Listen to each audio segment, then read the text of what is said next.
Hey Dillon, how are you? I'm good, how are you?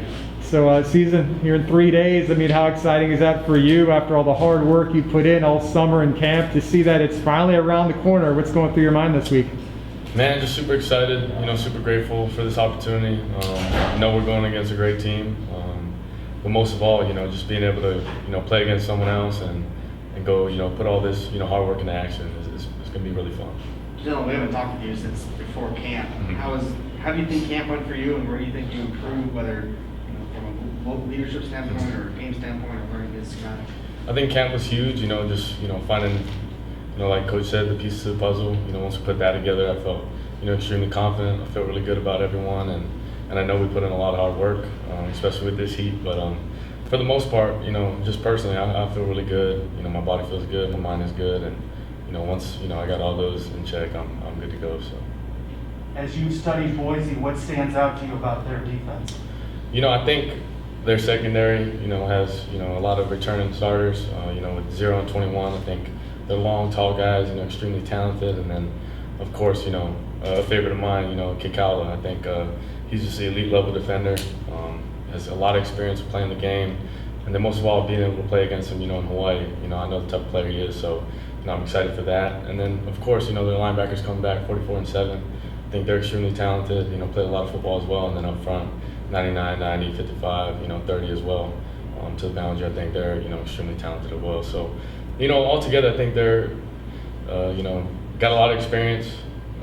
It's built around Kikala, and, for the most part, I'm excited to see what they do, and can't wait to go out and get out there. So. Dillon, how much of what you did this offseason, you think will help you make big strides going into this year, especially during the offseason workouts and camp and stuff like that? Just push myself, to another level, with Coach Dawson, physically, but also mentally, those 6 a.m. runs, getting up early, but just setting the tone, setting the mental mindset. And of course, letting that fall through, through summer and then, into fall camp. So I think it all, played a part and, creating that foundation so that we can come out here and do what we do. Dillon, obviously you're the starter, we know that, but there's a battle behind you for that number 2 spot. Quadra Jones and Mike Keene seem to be those 2 guys that are really going for that number 2 spot. Yep. What have you seen from those guys this camp? I think, the most part, with our QB room, it's been a great energy. It's been a great competitive energy as well. They push me, likewise, I try to push them. And when you have a healthy, camaraderie inside the QB room, it helps, having more eyes on the defense or just different looks and be able to talk through things. It's really helped me, and I know it's helped them. So, I'm really excited. I think, those guys are great at competing and can't wait to see it. So. Dillon, you've accomplished so much at UCF, leading passer in the country last year. But what would it mean to win such a big game as Thursday night? Huge. It is a big game, but at the same time, treating every game the same. Don't make it too big, don't make it too small. It's a football game. Going out there, executing. That's the main thing. But more than accomplishing anything, whenever your list of accomplishments, are bigger than your list of impacts, you're doing something wrong. So, for me, my biggest list I'm focused on is how I can impact others and have a positive impact in this team. So. Dillon, you kind of mentioned that a little bit about the big game, but the emotions, you guys are going to be playing in front of a full packed stadium, it looks like, on Thursday. What does that mean to you guys, and how do you, as the kind of the leader of the offense, maybe keep everyone kind of even keel as you guys prepare to kick off that game? It means the most to us. We want to put out for Night Nation and know there's a lot of pride on our side, and just having that strength behind us and knowing we got people that got our backs, it's a great feeling. But at the same time, we know we got to go out there and execute and find a way to win. And I think we just through this fall camp and grinding it out, I feel really good about what we got going on. So. Dillon, what's it been like game planning for Boise State? Obviously, they have a new coaching staff, but some players returning. How have you guys been game planning for them? I know Boise State has the same problem with the new staff with you guys, but how different has it been trying to get ready for progress? I think in general with the first game, it's a little difficult, not knowing exactly what, having at least in-season film, but at the same time, it's a part of the game, adjusting. It's kind of just what you get with the first game. But, when it comes to game planning them, it's just really, personnel, filling out what they do, their body types, how they play. Little, I guess, techniques that you can kind of pick up on, but for the most part, you know, for me, it's personnel, and I think, you know, they got a lot of talented, experienced players. But like I said, you know, K. Calla, man, that's an elite level defender, great dude, and he knows how to play ball. So.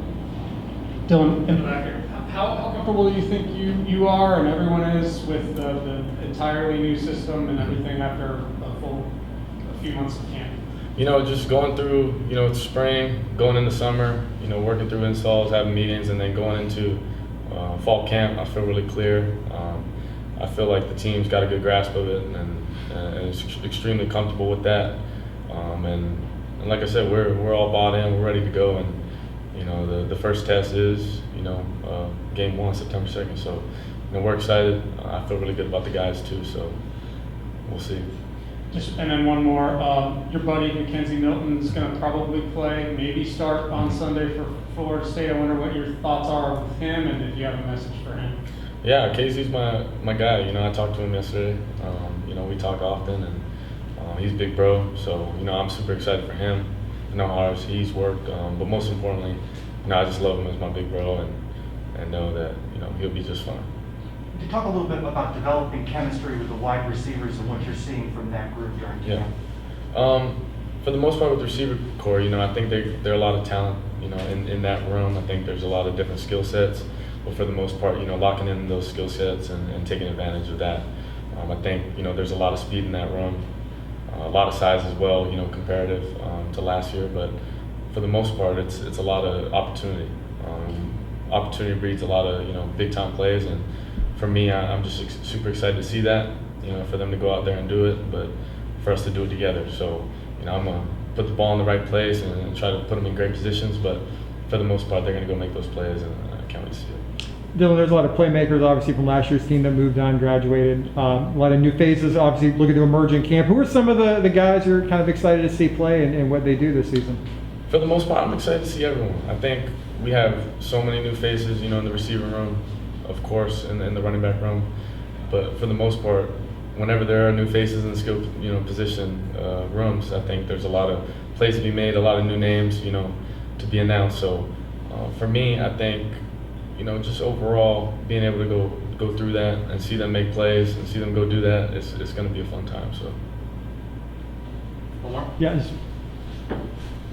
Yeah, I know you kind of talked about you look at every game the same and everything, but do you have any maybe added perspective, you know, when you look at UCF and Boise the past few years, they've kind of been, you know, New Year's Six contenders. It's usually been the American champ or maybe Boise. Do you get a sense for, you know, how important this game is just for setting the tone? I know you've got a whole season to play after the opener, but, you know, the winner of this game kind of has bragging rights to kind of say they're the team to watch for that spot. For sure. I think, you know, obviously, you know, I've been around college football and I know a little bit, so obviously know Boise State, got a lot of respect for that program, you know. But also, you know, I watch other Hawaii boys, so seeing K. Calla go out there and do his thing, you know, I've obviously known about them. So for the most part, it's just going out there and finding a way to win. You know, don't overcomplicate it, but don't take it too lightly. Got a lot of respect for them and their team, and defensively, I know they'll come ready to play. So. Dillon, did you, correct about Andy Avalos, the Boise State coach, did Yes. he recruit you? I mean, when you were in A little bit. You know, I knew a little bit of him, you know, stopping in school and stuff like that. But, you know, all those West Coast schools would stop in, you know, in Hawaii and make their rounds. So. Did you ever consider Boise State at any point? I went to a camp, I believe, you know, in high school and made my rounds as well. But, yeah, that's what happened. Thanks, Dillon. Appreciate it. Thanks a lot. Thank Good you. luck.